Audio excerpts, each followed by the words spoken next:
उपराष्ट्रपति अगले कौन होंगे, इसको लेकर के अब कुछ ही समय बचा है जब देश के सामने आ जाएगा। लेकिन पिछले उपराष्ट्रपति कहां हैं, इसको लेकर के नेता प्रतिपक्ष राहुल गांधी के बयान से हड़कंप मच गया। Where is the old vice president gone?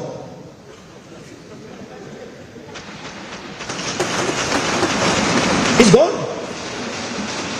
यही बात राहुल गांधी ने पूछी जो पहले अखिलेश यादव ने पूछी थी। उपराष्ट्रपति तो जगह खाली है और उसके बाद बनना ही था। एक उपराष्ट्रपति थे यहाँ, वो कहाँ हैं? और ये लोग जानना चाहते हैं कि पिछले उपराष्ट्रपति गए कहां, नए वाले उपराष्ट्रपति किस रूप में कौन होगा।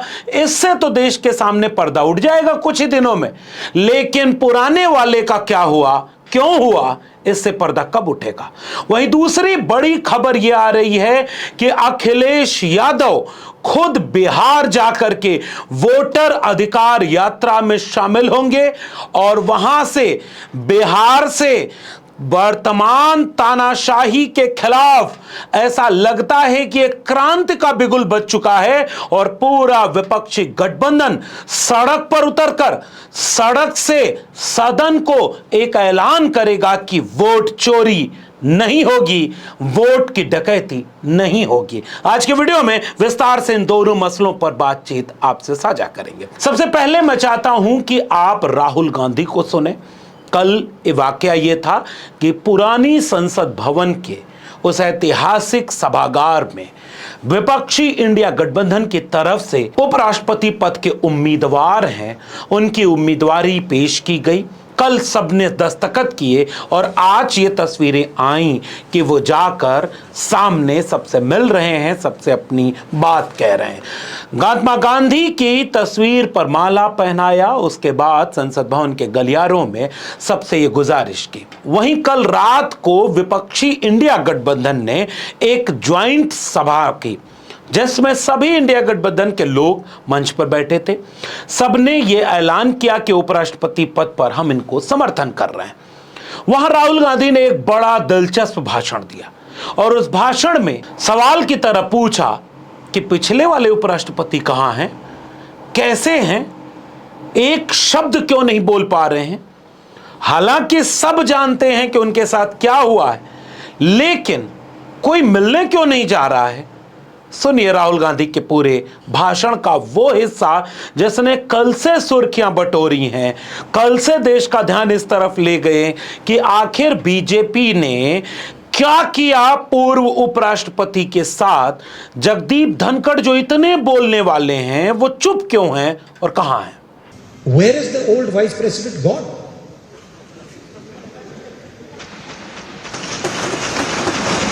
He's gone.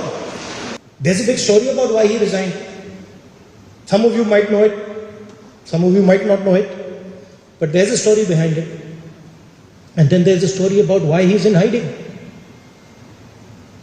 Why the vice president of India, is in a situation where he cannot say a word. One word.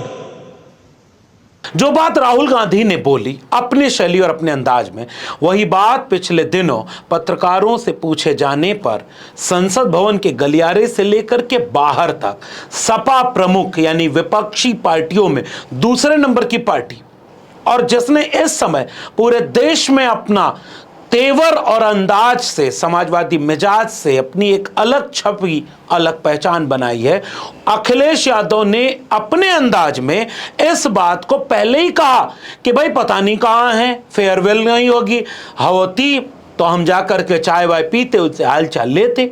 अचानक उपराष्ट्रपति कहां चले गए, क्यों चले गए, हैं कहां, कैसे हैं, इस सब पर संदेह व्यक्त करते हुए अपनी बात अखिलेश यादव ने साझा की थी। सुनिए अखिलेश यादव को। उपराष्ट्रपति जो इस्तीफा हुआ है, क्या कहेंगे? अब उनका हालचाल लेने बीजेपी के लोगों को जाना चाहिए और सुनने में आ रहा है कोई फेयरवेल भी नहीं हो रहा है। सर बीजेपी के लोग नीतीश कुमार आप फेयरवेल भी नहीं हो रहा है। जब फेयरवेल होता तो हम सब लोग जाते चाय पीने जाकर के बीजेपी के लोग धन्यवाद देते, उनके स्वास्थ्य के बारे में पूछते, उत्तर प्रदेश उनका सम्मान होता। इन तमाम रहस्यों के बीच देश भी जानना चाहता है कि जो जगदीप धनखड़ इतना बोलने वाले थे, अपने अंदाज से इतना राज्यसभा में छवि बना रहे थे, अलग छवि थी उनकी, वो गए कहां, क्यों चले गए? बीमारी को आधार बनाकर स्वास्थ्य कारणों से इस्तीफा दिया। तो एक नेता, प्रधानमंत्री, गृह मंत्री, बीजेपी का कोई मंत्री, सांसद, विधायक उनसे मिलने क्यों नहीं जा रहा? वहीं विपक्ष इस सवाल को लगातार पूछ रहा है कि भाई ऐसा क्यों हो रहा है। आपने पहले भी देखा कि मल्लिकार्जुन खड़गे ने इसे विचारधाराओं की लड़ाई बताया है कि एक तरफ आरएसएस से निकले तमिलनाडु के एक व्यक्ति को उपराष्ट्रपति पद का उम्मीदवार एनडीए ने बनाया है, तो दूसरे व्यक्ति को आंध्र प्रदेश से ला करके जिन्होंने अपनी वैचारिक प्रतिबद्धता भारत के संविधान और संवैधानिक मूल्यों, सामाजिक न्याय के मूल्यों को लेकर के व्यक्त की थी, उन्हें अपना उम्मीदवार बताया। This vice presidential contest is an ideological battle. It is not just a battle, it is an ideological battle, and all the opposition party agreed on this. That's why we are contesting unitedly. लेकिन जब ये साझा बैठक हो रही थी India गठबंधन की, तो उस बैठक में वोट चोरी के मुद्दे को और दमदारी से उठाया राहुल गांधी ने, और राहुल गांधी ने बिहार के अपने अनुभव साझा किए, बिहार के अपने तमाम उम्मीद जो पैदा हुई कि वहां तो बच्चा बच्चा नारा लगा रहा है वोट चोर गद्दी छोड़, और वो नारा ऐसा लग रहा है कि जन आंदोलन में तब्दील हो गया। और उसके साथ साथ राहुल गांधी ने यह भी कहा कि जितने विपक्षी गठबंधन के लोग हैं, हम सबको न्योता देते हैं कि चलिए बिहार आइए, देखिए वहां क्या माहौल है, जन आंदोलन खड़ा हो गया है। वो जेपी की भूमि, वो जन आंदोलन की भूमि, कर्पूरी, जगदेव और मंडल की भूमि, वो भूमि जो बुद्ध के साथ, स्वाधीनता मूल्यों के साथ भारत के लोकतंत्र की जननी भूमि है, उसने फिर से वोट चोरी जैसे संवैधानिक हमले के सामने एक जन आंदोलन खड़ा कर दिया है। सुनिए राहुल गांधी के भाषण का वो हिस्सा जिसने बिहार को लेकर के आंदोलित बिहार की छवि को पूरे देश के सामने रखा। मगर अब लग रहा है कि बिहार से आग फैलेगी। तो मैं आप सबको इनवाइट करता हूं, आप आइए, देखिए बिहार में कैसी मतलब पॉलिटिकल रेवोल्यूशनरी स्टेट है। अखिलेश जी यहां बैठे हैं, मुस्कुरा रहे हैं, आपको दिख रहा है कि वहां पे मतलब तूफान आ रहा है, शुरू हो गया है। वहीं दूसरी तरफ खबर आ रही है कि अखिलेश यादव इस रैली में शामिल होने के लिए सीतामढ़ी 28 अगस्त को जाएंगे। अंतिम कार्यक्रम क्या आता है ये विस्तार से हम लोग बताएंगे, लेकिन कल्पना करिए उस जीप की, जिस जीप पर अभी एक बार ड्राइव कर रहे थे तेजस्वी यादव, तो पीछे राहुल गांधी, दीपांकर भट्टाचार्य, मुकेश सहनी खड़े थे। तो अगले किसी दृश्य में उस जीप के ऊपर तेजस्वी प्रसाद यादव, राहुल गांधी, दीपांकर भट्टाचार्य, मुकेश सहनी सब खड़े होकर के सब बिहार को आंदोलित कर रहे हैं। उसमें अगली कोई तस्वीर जुड़े कि जब अखिलेश यादव उस जीप पर पूरे विपक्षी इंडिया गठबंधन के साथ संविधान बचाने, लोकतंत्र बचाने के लिए खड़े नजर आएंगे और बिहार की सड़कों को आंदोलित करते हुए संविधान बचाने की लड़ाई को और बुलंद कर रहे होंगे। उस दृश्य को याद करिए, अगर हेमंत सोरेन एक दिन पहुंच जाए, हेमंत सोरेन उस जीप पर जा रहे हैं, उस दिन को याद करिए कि किसी दिन ममता बनर्जी भी पहुंच जाए, विपक्ष एकजुट होकर के सड़क पर उतर जाए, तो वो जेपी का नारा कि अगर सच कहना अगर बगावत है तो समझो हम भी बागी हैं, विपक्षी एकजुटता का नारा बिहार की सड़कों से गूंजेगा। बहुत जल्दी बिहार के लोग बुलाएंगे तो बिहार जाएंगे। इस बात को कल एक पत्रकार वार्ता में जब अखिलेश यादव से पूछा गया तो उन्होंने यहां तक कहा कि वोट चोर गद्दी छोड़ का नारा जन आंदोलन बन रहा है, और समाजवादियों ने उस नारे में यह भी जोड़ दिया है कि वोट चोरी नहीं, वोट की डकैती छोड़ो और गद्दी छोड़ो।